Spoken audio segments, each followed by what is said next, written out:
لیکن اپنے سننے والوں سے مہمان ہمارے ساتھ ہیں. ہمارا آج کا حسب مذاق معمول خبروں سے اور آپ آغاز. کے ساتھ ہے آج ہم بات اگلے کر رہے ہیں اس بارے میں. آپ سن رہے ہیں وائس آف امریکہ اردو کا پوڈ کاسٹ.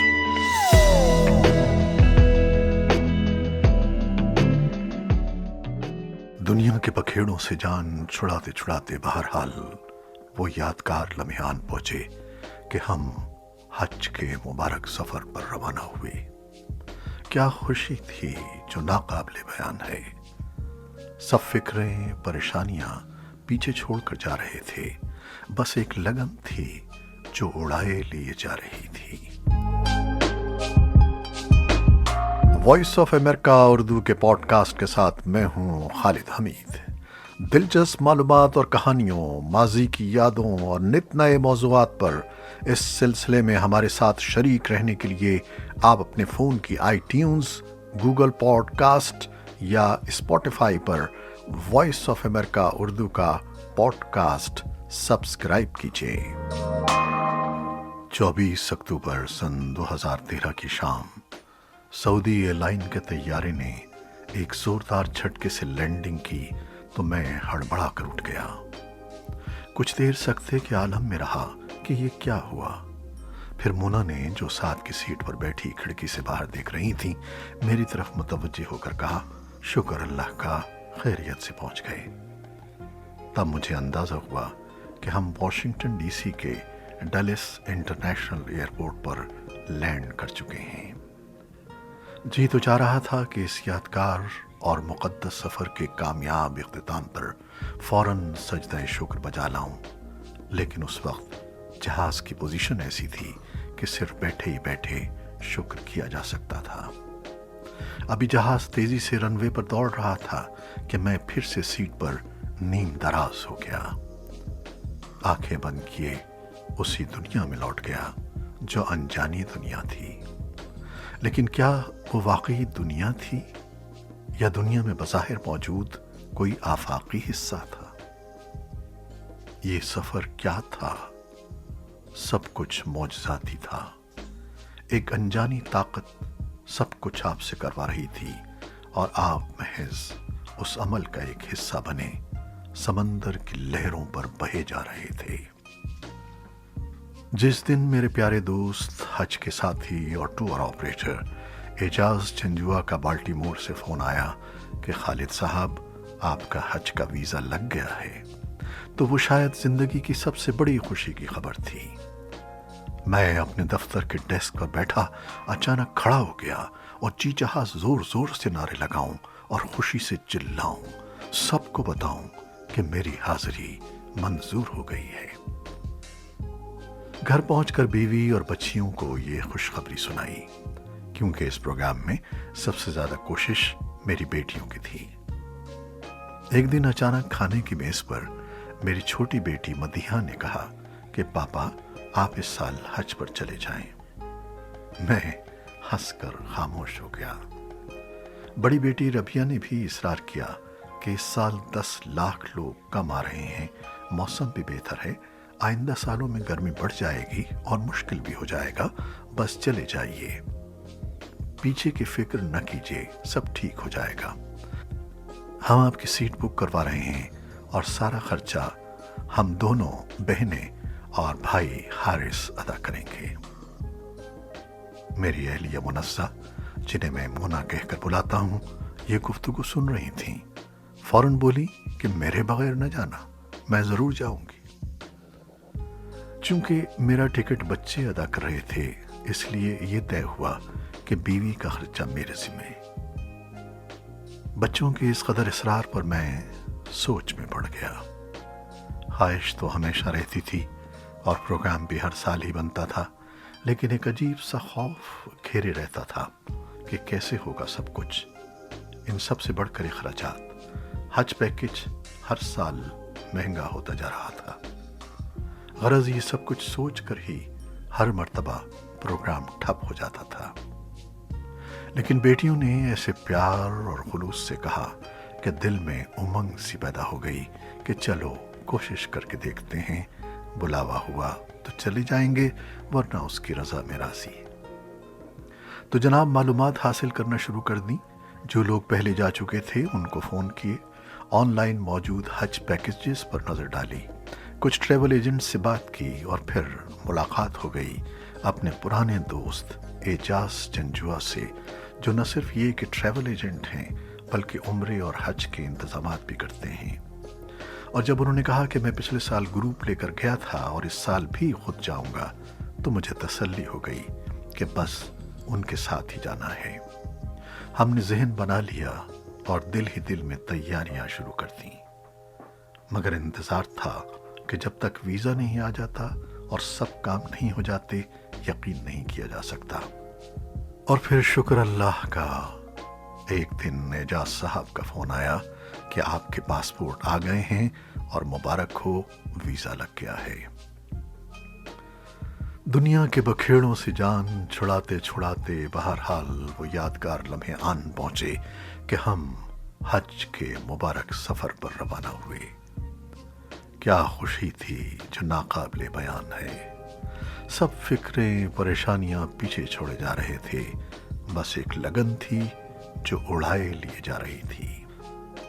یہ بھی خدا کا شکر تھا کہ پرواز سعودیہ ایئر لائن کی تھی جو واشنگٹن سے سیدھی جدہ جا رہی تھی، راستے میں کوئی اسٹاپ نہیں تھا، ورنہ دوسری ایئر لائنز پر تو لوگوں کو کئی گھنٹوں کا اسٹاپ برداشت کرنا پڑا۔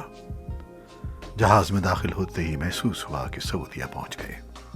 کچن کے ساتھ ایک بڑی کھلی جگہ تھی باجماعت نماز کے لیے۔ پوری رات مرد و خواتین وہاں عبادت کرتے رہے۔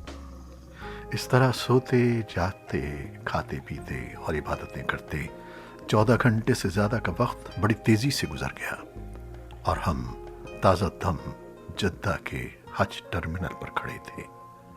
خدا کا شکر ادا کیا اور اس بس میں جا کر بیٹھ گئے جو ہمیں ڈومیسٹک ٹرمینل کی طرف لے گئی۔ وہاں مدینہ شریف کی فلائٹ تیار کھڑی تھی جو ہماری اگلی منزل تھی۔ یہ شوق دیدار تھا، ایک تڑپ تھی کہ جذبہ محبت تھا کہ سفر کب شروع ہوا کب ختم محسوس ہی نہیں ہوا۔ مونا ونڈو سیٹ پر بیٹھی تھی، اچانک چیخ کر بولی، دیکھیں دیکھیں، واہ واہ، ماشاء اللہ۔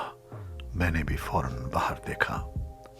روشنی اور نور سے مرقع مسجد نبوی چمک رہی تھی۔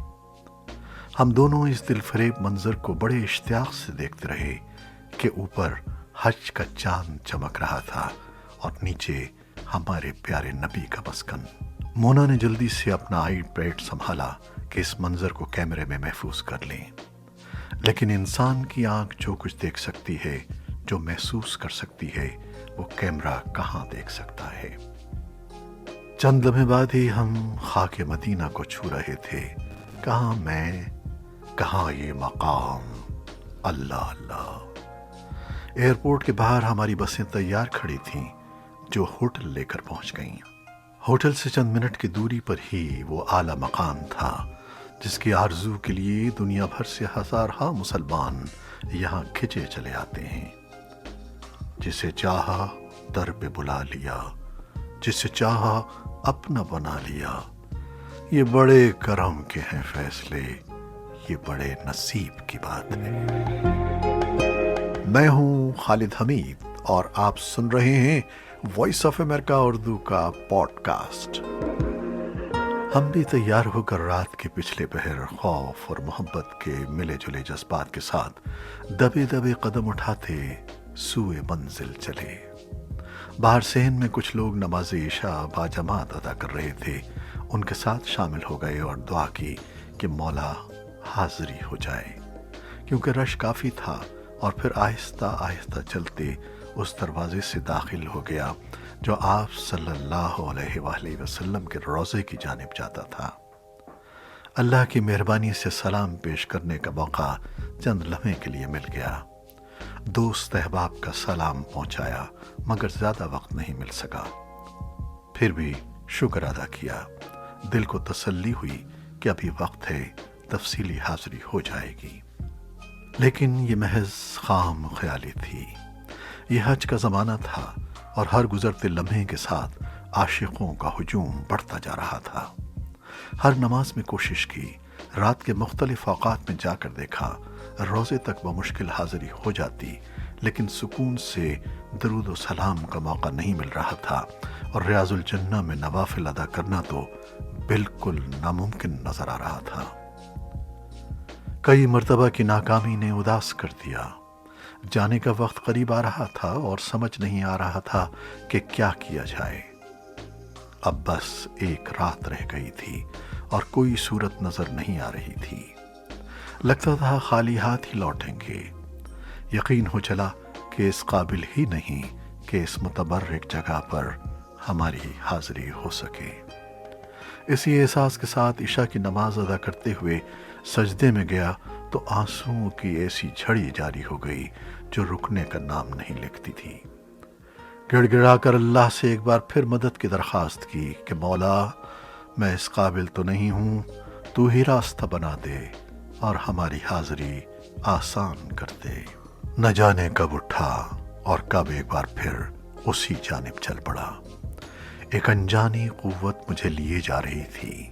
ستونوں کے قریب پہنچا تو بھیڑ کا وہی عالم تھا، لیکن ہمت کر کے کھڑا رہا، اور اس مرتبہ فرق یہ ہوا کہ اس ہجوم میں خود ہی جگہ بنتی گئی اور آہستہ آہستہ ایک ستون کے پاس پہنچ گیا، لیکن سمجھ نہیں آ رہی تھی کہ نفل کے لیے جگہ کیسے بنائی جائے۔ پیچھے کی طرف مڑ کر دیکھا اور ایک شخص جو شکل سے چینی لگتا تھا نفل پڑھ کر فارغ ہوا تھا۔ میری حالت بھانپ گیا اور اشارے سے مجھے اپنی جگہ دی اور کہا، اسٹارٹ اسٹارٹ۔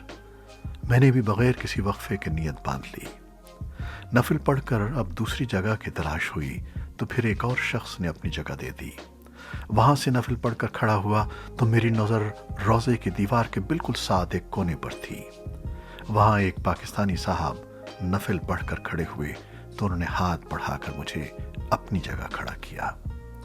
سعودی شرطے نے مجھے دیکھا اور خیال تھا کہ وہ کچھ بولے گا، لیکن اللہ کا کرنا یہ ہوا کہ وہ بھی وہاں سے ہٹ کر کہیں اور چلا گیا۔ اب میرے لیے میدان بالکل صاف تھا، کوئی دھکم پیل نہیں تھی، کونے کی جگہ تھی، بائیں ہاتھ پر روضے کی دیوار تھی اور یہ آخری صف تھی، اس لیے کوئی آگے بھی نہیں تھا۔ بس پوری تسلی سے جی بھر کے نوافل ادا کیے، دعائیں کیں۔ اور بھی بیٹھ سکتا تھا، لیکن سوچا کہ لالچ ٹھیک نہیں، کسی اور کو بھی موقع ملنا چاہیے۔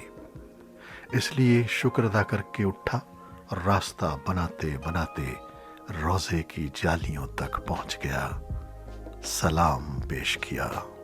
یہ ایک ایسا انعام تھا کہ مجھے سمجھ نہیں آ رہا تھا کہ اللہ کا شکر کیسے ادا کروں کہ کتنے فرشتہ صفت لوگ میری مدد کو آئے اور میری حسرت پوری ہوئی۔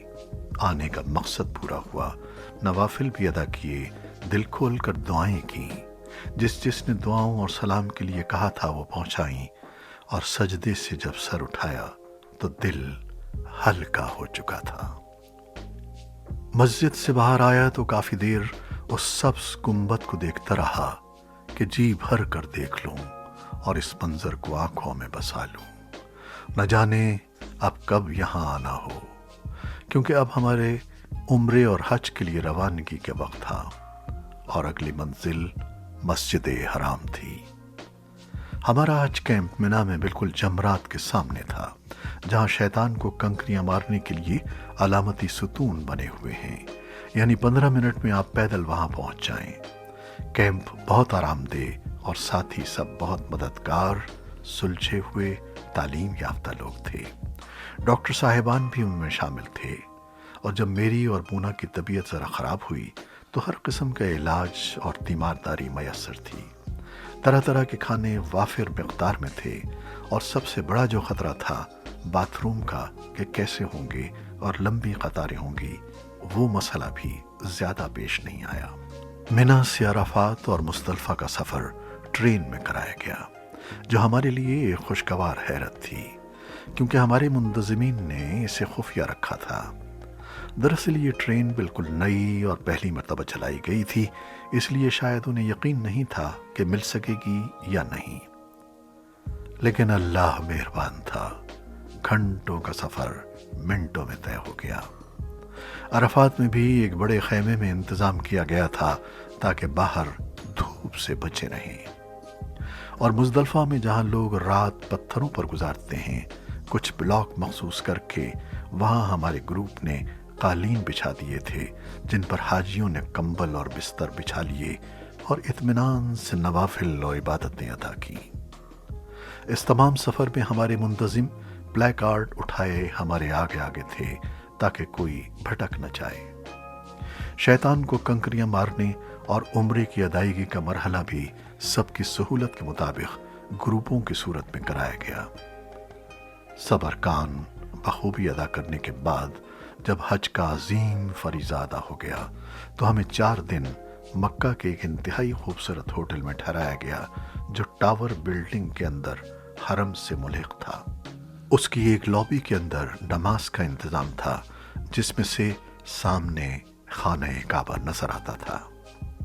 یہ 4 دن کا اضافی قیام ہمارے ایجنٹ جناب اعجاز جنجوہ کی تجویز پر ہوا۔ ہم تو فوراً واپس آنا چاہتے تھے، مگر انہوں نے کہا کہ نہیں، آپ ضرور قیام کریں، بہت مزہ آئے گا اور آپ سکون سے عبادت کریں گے اور مجھے بعد میں دعائیں دیں گے۔ اور واقعی بہت لطف آیا اور ان کے لیے اب تک دعائیں جاری ہیں۔ مدینے کی مقدس فضاؤں میں جو 4 روز گزرے تھے وہ روح کو پاکیزہ اور وہاں کی خوشبوؤں سے معطر کرنے کا سبب بنے، اور یہ روضہ رسول مبارک پر حاضری اور وہاں پر دعاؤں کا اثر ہی تھا کہ ہم جیسے گناہ کار، خطا کار اور سیاہ کار کے لیے بھی اس رحمان الرحیم نے حج کو بے انتہا آسان کر دیا۔ اور واقعی اللہ کریم نے اتنی آسانیاں پیدا کر دیں کہ عرفات کی سخت ترین گرمی میں ایک ٹھنڈے کیمپ کے اندر گاؤ تکیے پر ٹیک لگائے پنجاب سے آئے میرے ایک نوجوان ساتھی کے منہ سے یہ الفاظ بے ساختہ امٹ پڑے کہ خالد صاحب ایتے پتہ ہی نہیں لگیا، واقعی ساڈا حج ہو گیا ہے کہ کی ہویا ہے۔ کہاں کہاں نہ میرے پاؤں ڈگمگائے، مگر تیرا ثبات عجب تھا کہ حادثہ نہ ہوا۔ آپ سن رہے تھے وائس آف امریکہ اردو کا پوڈ کاسٹ۔ اس پوڈ کاسٹ کی تازہ قسطیں سننے کے لیے آپ اسے iTunes، گوگل پوڈ کاسٹ اور اسپوٹیفائی ایپ پر سبسکرائب بھی کر سکتے ہیں۔